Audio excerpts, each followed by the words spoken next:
Doctor তো নন, যেন উনি ভগবান। কেন এই কথা আমরা বলি তবে শুনুন।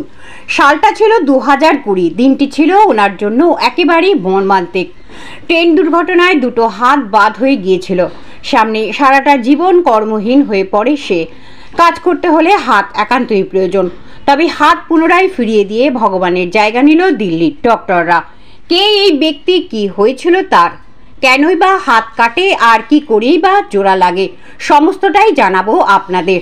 তার আগে অবশ্যই আমার বাংলা নিউজ চ্যানেলটিকে follow, subscribe, like, share, comment করতে ভুলবেন না।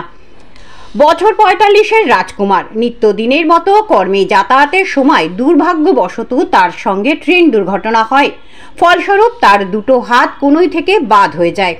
ভাগ্যের পরিহাস, 4 বছর অতিক্রমের পর এক মহিলা ব্রেন হ্যামারেজ হয়ে মৃত্যু হওয়ায় তার পরিবারের পক্ষ থেকে শরীরের বেশ কিছু অংশ ডোনেট করার সিদ্ধান্ত নেয়। আর সেখান থেকেই নতুনভাবে বাঁচার আশা পায় এই ব্যক্তি। ডাক্তার তো নন, যেন ভগবান। দীর্ঘ রোগ ভোগ বা তীব্র শারীরিক যন্ত্রণা সেরে যাওয়ার পর আমরা প্রায়শই এমনটাই বলে থাকি, তারা কেবল জীবন বাঁচান না, কখনো কখনো এমন অলৌকিক কাজ করেন যা বিশ্বাস করা কঠিন হয়ে পড়ে।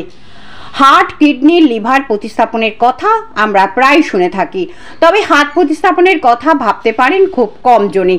তবে দিল্লির স্যার গঙ্গারাম হাসপাতালের চিকিৎসকদের এই কর্মকাণ্ডের পর বহু রোগী নতুন করে আশার আলো দেখছেন। চিকিৎসকরা হাত প্রতিস্থাপন করে ওই ব্যক্তিকে নতুন জীবন দিয়েছেন, যা সত্যিই অবিশ্বাস্য। হাসপাতালের দাবি, দিল্লিতে এটি প্রথম হাত প্রতিস্থাপন।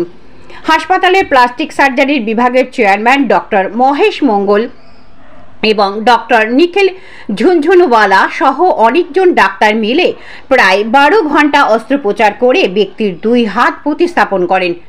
চিকিৎসক নিখিল ঝুনঝুনওয়ালা জানান, অস্ত্রোপচার সফল হয়েছে। রোগী কোনই থেকে হাত নাড়তেও সক্ষম। ভবিষ্যতে আরও উন্নতি হবে। হাতে সঠিক রক্ত সঞ্চালন হচ্ছে। ডক্টর মহেশ মঙ্গলের কথায়, ট্রেন দুর্ঘটনার আহত ব্যক্তির একটি হাত কনুইয়ের ওপরে এবং অন্য হাতটি কনুইয়ের একটু নিচ থেকে বাদ হয়েছিল।